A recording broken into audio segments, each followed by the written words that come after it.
What's happening, Stokastic baseball fans? Terry McBride here, MLB strategy show for October 29th, game 2 of the World Series. How about that game 1, gang? What a game last night. Are you not entertained?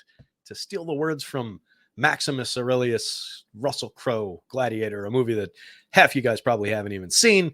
I'm getting old, but as an old guy, I get to enjoy baseball. I thought that was a hell of a game. Lived up to every expectation I had. Maybe fell a little short on the starting pitching side of things, but man, did we get a good game. 5-0 lead for Justin Verlander.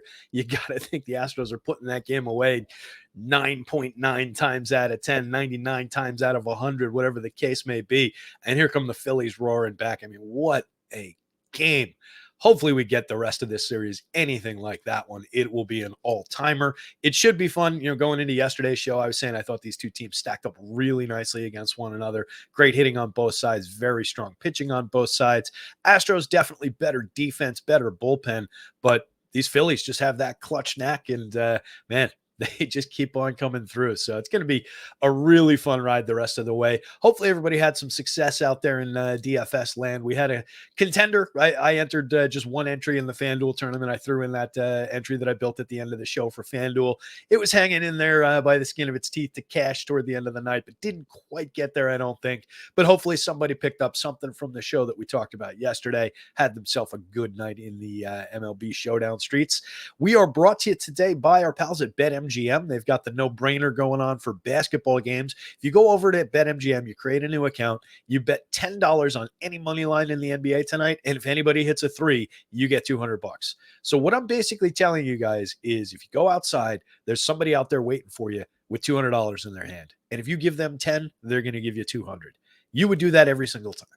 Go to BetMGM, create an account, put $10 on an NBA money line and get yourself $200. Take that $200, roll it up in football tomorrow, put it on baseball, bet it on game 3 tomorrow in the World Series. You can take that cash and do whatever you want with it at BetMGM. It is a great way to build a new bankroll, and these things are not going to be going on forever. Eventually, these sports books will hit their membership caps. They'll stop promoting these things and giving away free cash. So make sure you're getting over there, taking advantage. Got a little Halloween theme going on the show today. I'm going to hit the button over here to pop into mini mode for my ugly mug here. I'll actually be hiding behind the old witch over there in the corner, I think. We'll see the model here. If you guys are looking for Halloween movie recommendations, by the way, I've had a little Halloween. Nope, this side. Back over there. I don't know if you can see if the camera's picking them up, but move some Halloween movies into the old top pile there. We've got some Evil Dead trilogy. We've got some Halloween. We've got some Friday the 13th, some Nightmare. A lot of good stuff over there. So a lot of great Halloween and horror movies out there. New Halloween wasn't that good, though. I don't know if you guys caught that one. Really liked the 2018 rebooted Halloween, the first one.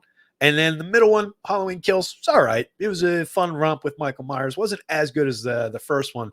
But then this last one, this this new one, Halloween Ends, bit of a letdown. Not the greatest. So maybe skip that one. But check out the original Halloween. That one's sitting right up there in the old orange. I'm using my mouse as if you guys can see it as I'm pointing to these things on the screen, realizing you probably can't see that. Anyway, let's start talking some baseball. We'll move on over to the old model here.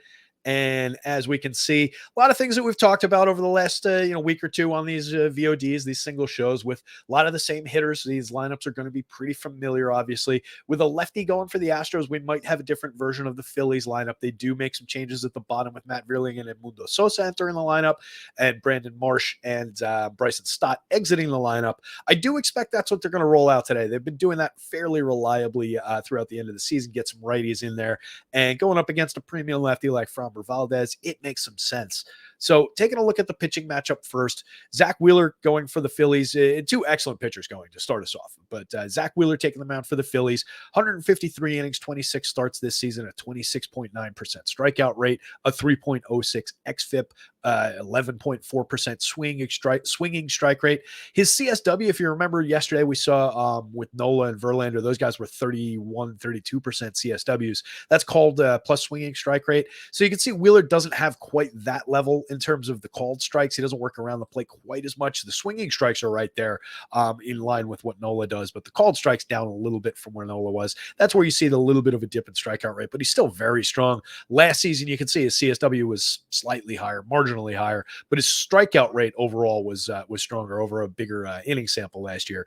But Wheeler, very, very good this season. Kept the ball in the yard, 2.14% home run rate, only a 34.5% hard hit rate allowed. He's excellent. He's Zach Wheeler. He's worth the money. He was a guy who was in line to potentially start game one of the World Series for his team. That's how good he is. They just happen to have Aaron Nola loaded up as well. So nice embarrassment of riches for the Phillies. But I think in any circumstances, as we've talked about with the pitchers in these showdown formats on DK, no pitchers on FanDuel, you're going to be just wrestling with the cost and ownership of the equation. They will always project out to be the most likely guys to put up the big scores just because of the nature of how the sport works. So we'll see that again. Zach Wheeler drawing 54% combined ownership across captain and utility on DK. Fromber on the other side drawing 60% for a higher price in the captain role and a higher price in the util role. Excuse me. So Fromber is excellent as well. And what we talk about with Fromber all the time is maybe he's not the best DFS pitcher in terms of strikeout rate and strikeout upside in the world, but he pitches fairly deep into games. And what he's excellent at is keeping the ball down, keeping the ball in the ballpark. A 1.33% home run rate this season, a 2.10% last year. What you love about Fromber this year, negative 3.6 degree average launch angle. So think about the launch angle plane, and you need to hit the ball up in the air, positive launch angle to hit a home run, right? So if on the average, this guy is drawing the ball directly down into the ground on a negative launch angle, that probably means he's not giving up a lot of home runs. Just kind of adds up. So you can see that in the 5.8% barrel rate. 41.4% hard hit means guys are still squaring the ball up. They're just hitting it on the ground. So hard hit balls, but on the ground equals a very good pitcher here. Last year, it was the same story, a negative 5.5 degree average launch angle, 44% hard hit with a 5.8% barrel rate, the same exact barrel rate. Guys just drive the ball very hard into the ground and usually at his fielders. He did boost the strikeout rate this season, 23.5% up from 21.9. We were looking for that. If he gets up anywhere, say he puts up Zach Wheeler's 26.9 next year, this is going to be a deadly lights out pitcher if he manages to make that improvement. And it's realistic because if you look at the swinging strike rate, 11.3 versus Wheeler's 11.4, the CSW 28.8 versus Wheeler's 27.7, it's somewhat realistic that Fromber could find some extra strikeouts and improve that yet again next season. And he might come out and find a handful of extra strikeouts tonight. So really like the upside for him. And then what he's really going to do is, you remember the home run numbers if you watched the show yesterday? We had 3 guys in the lineup against Justin Verlander that were over 10 over the magic number here. We've got no one in the Phillies lineup today over that magic number today because of how Fromber keeps the ball in the yard. So a homer happy team like the Phillies, look at all these home runs they hit this season. That's a decent amount of homers. They are not likely to hit a home run today. So it's going to be, or at least it's lining up to be, a low scoring pitchers duel kind of affair. We could have said that about yesterday's game, obviously, with the 2 ace studs going in that game. But I do think that this one is going to kind of lend itself to a low scoring, defensively oriented, maybe not a lot of homers type of a game. We're seeing that on the Astros side as well over here. The Astros pulling sub 10, even with Jordan Alvarez and Kyle Tucker. So both of these pitchers good at keeping the ball in the yard, good at limiting the home run upside. So we might see them shut these teams down a little bit. We'll take a quick look at the lineups. Not all that many changes, and then we'll go build a couple lineups like we've done the last couple of days too. But not all that many changes outside of the Vierling and Sosa part of it. So the guy I do think is interesting, assuming that he's in the lineup here, is Matt Vierling. And what I like about him, over the course of the season, 357 plate appearances, 246, 297, 351. He was 19% below average creating runs. So these aren't standout things. He was similar to some of the guys in the bottom of the Phillies order that we've talked about over the last few days, in that he does have some counting stats, 7 steals, 6 home runs. So he's another guy that does produce to a degree in the counting stats when he's in the lineup. But what I really like about Vierling, and I called this out the last time he was in the lineup, and I think he delivered if memory serves, a 47.1% hard hit rate. 5% barrels doesn't equal a lot of home runs, but 47.1% hard hit is definitely something that is interesting to me. If we look up the ladder here in the Phillies, Bryce Harper had a 47.9% hard hit. JT Realmuto, 46.7. Rhys Hoskins, 44.2. This guy's hitting the ball harder or as hard as all of those guys. He just doesn't get the launch angle, so the barrel rate's not there. He doesn't get the launch angle, so the home run upside hasn't been there. But he doesn't strike out that much, 19.6% strikeout rate. He's putting the ball in play a lot. He is an interesting bat at 6,000 in the captain role, 4,500 in the util spot. I think there's some upside there for Matt Vierling. Less so for Edmundo Sosa. He's more in the lineup just as a righty bat. Get him in the infield, 227, 275, 369 over the regular season, 2 homers, 6 steals. Maybe you get a stolen base out of him, a little bit of upside there, but we don't have a great on base percentage from him to go hunting for stolen bases there.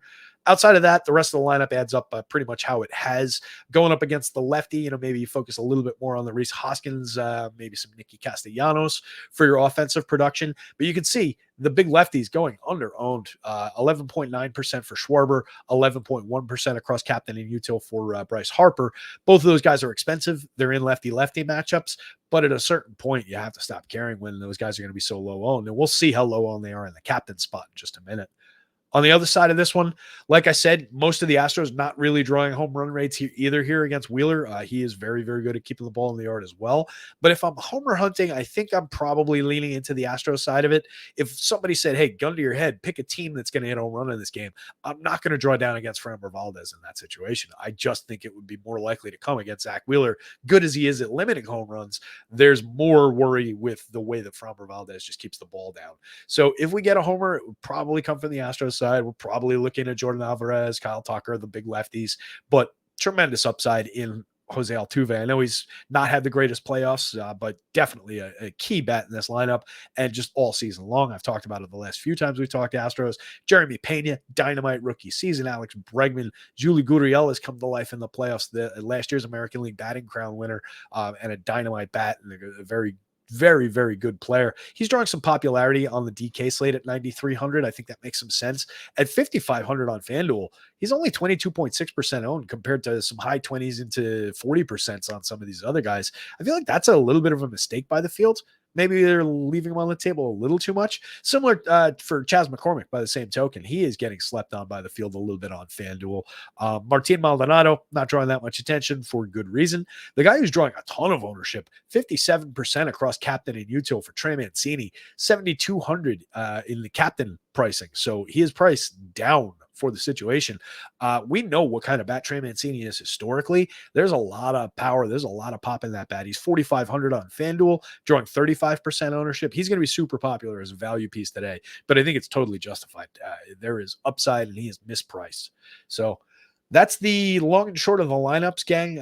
Basically, it's a single game format, and if you're entering more than one lineup, pretty much everybody's playable. Pretty much everybody's going to be playable. We're looking for those low-owned, unique combinations where we're stringing together some correlated pieces that make sense in a lineup, and we're trying to offset, get some of our ownership down, get our uniqueness up. So we'll take a look at the lineup builds in just half a second here. I'm going to do two things. I'm going to take a sip of coffee, and I'm going to tell you guys again about our pals at BetMGM and the no-brainer offer. So if you want to find out how to win $200, stick around until I finish this sip of coffee.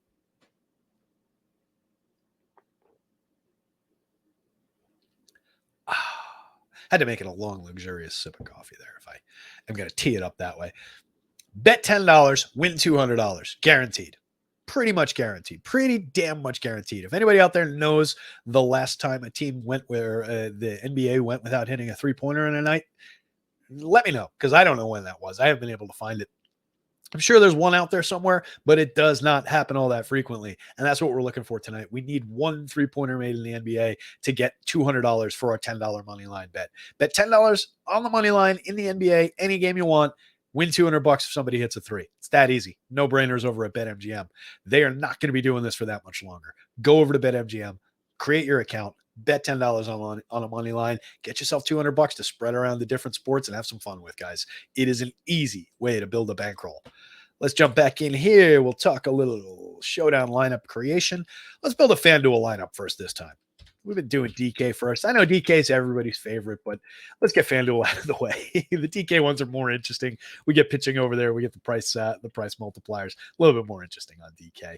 I'm going to take a look at FanDuel here, and let's just hunt for a low-owned MVP first. We've got our ownership loaded up. I have it hopefully searching against the correct columns. I did double check, by the way. The DK one was correct yesterday. It was the FanDuel one that was messed up. So the numbers I was showing on DK were correct, and we fixed the FanDuel one live while you guys were watching.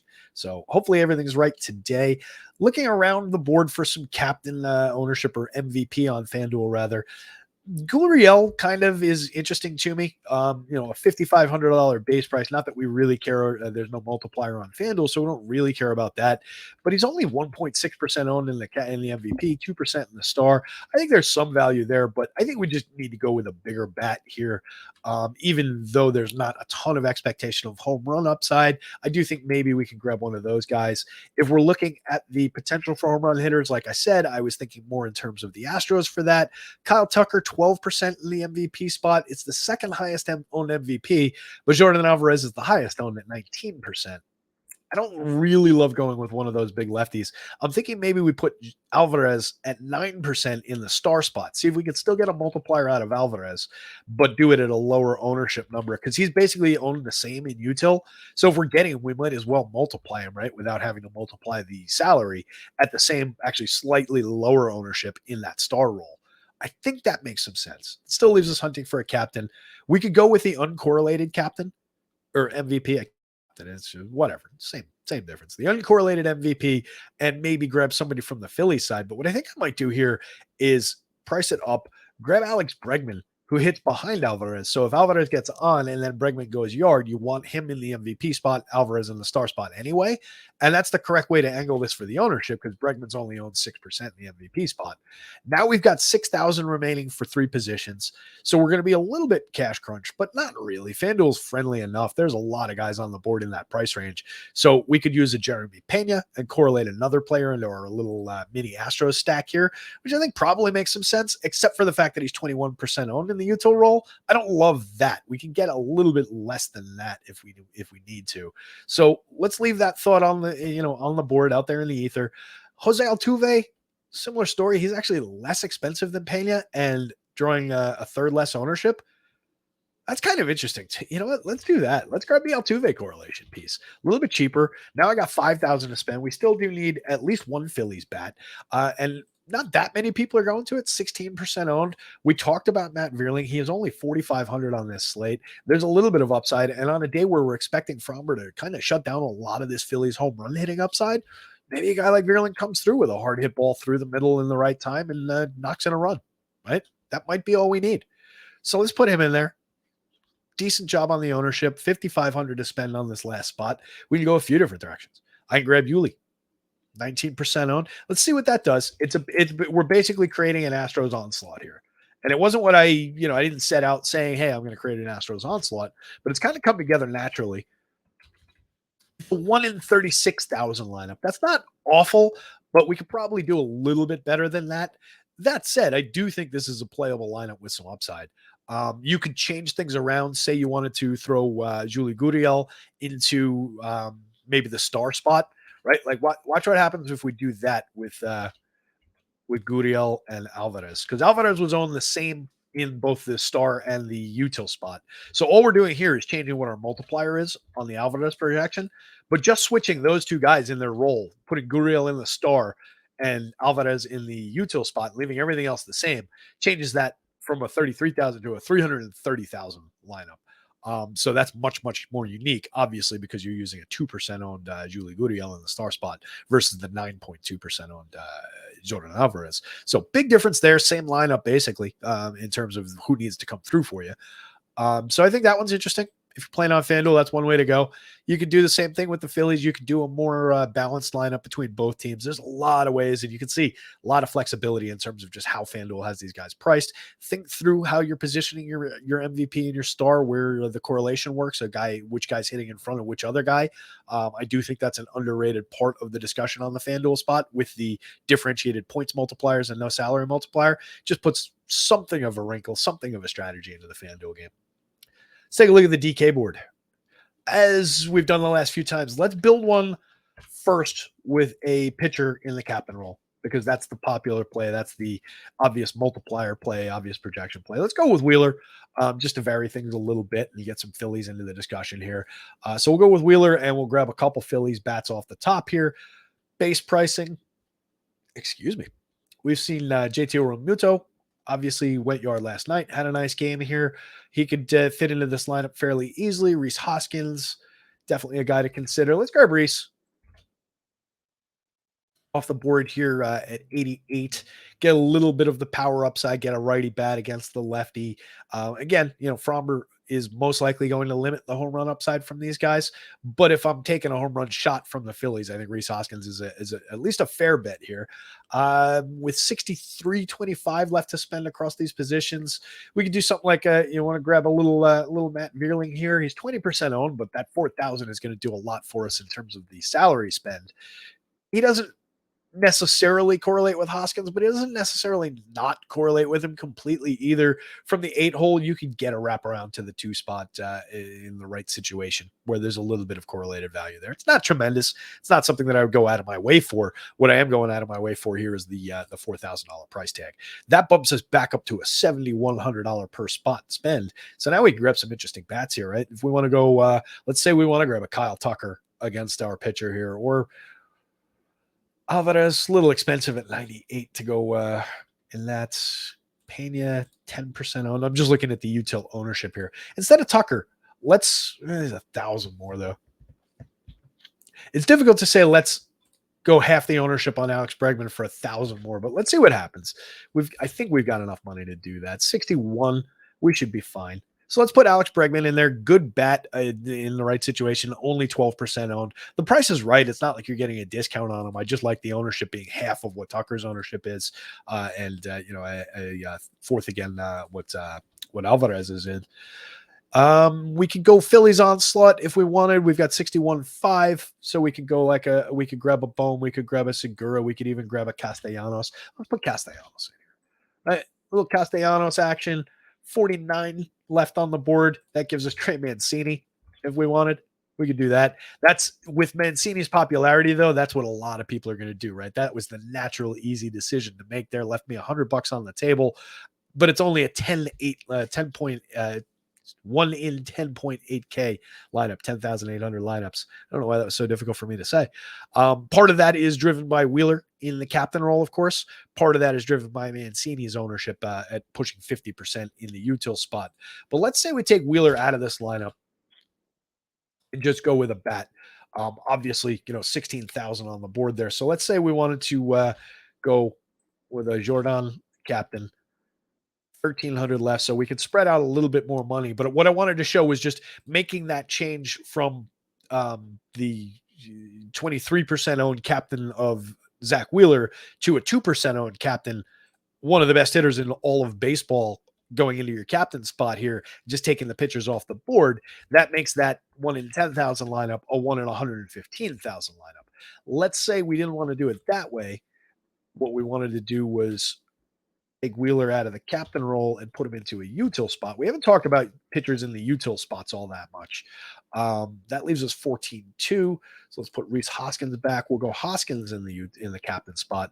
We could spend another 1,000, but this is what I wanted to show here was the difference between using Wheeler in the captain versus one of the hitters in the captain. Same as the original lineup that was a 1 in 10,000. It's now a 1 in 50,000. So we're getting a little bit more playable in terms of our uniqueness. With similar upside. Zach Wheeler still in the lineup here, just looking for the multiplier out of the big knockout of Rhys Hoskins, and maybe Wheeler to have an average game for Ember not to outpitch him, and just have those be somewhat equivalent to hitter type scores, and have it work out that way. We'll do one more. Let's do with a hitter focus, and we'll draw some Astros bats. So let's go with. Let's go with a Jose Altuve captain lineup. Gotta be something in the wind for Jose Altuve. Something's going to happen here. He's going to make something happen before this series is up. So let's go with a little Jose Altuve action. We'll grab some Jordan, a little correlation here. Grab some Tucker. We'll load up on Astros. You can put those three Astros, captain, and then two utils, and still have 6,500 to spend. You're grabbing 3/5 of the excellent top end of the Astros lineup there. That ain't too shabby to start us off with. And then all the money in the world to spend. You could go to the Seguras, the Bohms. You grab JT Realmuto at 78. I mean, with these guys in the lineup, with Verlander and Sosa to work with there, you could really do anything you want. Or with Trey Mancini at that 4,800 price, you could do a lot of different things here. But if we go Realmuto, that leaves us 59. I mean, we are so fine in terms of our spending here. Let's go Realmuto, Yuli. That leaves us 56. So I mean, we could do that with Trey Mancini. Right, that's a stupid loaded lineup toward the Astros side of things. 1 in 26,000, probably not unique enough for a lineup that doesn't have a pitcher in the captain role. But a lot of that is because we threw Mancini in there. Let's say we wanted to go like even Matt Vierling, who is a 20% owned piece. That pushes it out to 62,000. We've still got 1,600 to spend, so like we could go instead of Yuli there at 7,800. Now I can say, give me some Nick Castellanos and balance it a little bit more. Now we're 81,000. We're leaving 400 on the table. We've got a fairly balanced lineup, taking out some shares on both sides. There's a lot you can do. So, I mean, it's just a matter of putting these different combinations together. Keep a focus on how your lineup correlates with its, with the different pieces, with the multiplier especially. And you're getting a decent little unique share there and a little bit of home run upside. On this slate, there's not a ton of home run upside to speak of, but that's got several of the premium home run bats in it. Right. So I think there's some upside to be had in that lineup. A lot of different combinations available in these showdown slates, gang, but can't go through them all, unfortunately, on this show. Otherwise, we'd go right up to game time and several hundred years beyond it, probably. But that's going to bring us to the end of this show. Appreciate everybody hanging out. As always, I forgot to mention, hit the like, hit the subscribe. I don't like to be selfish about these things, but go ahead, hit it once. Helps us out here at the end of the show. Appreciate everybody hanging out. Good luck tonight with your baseball action.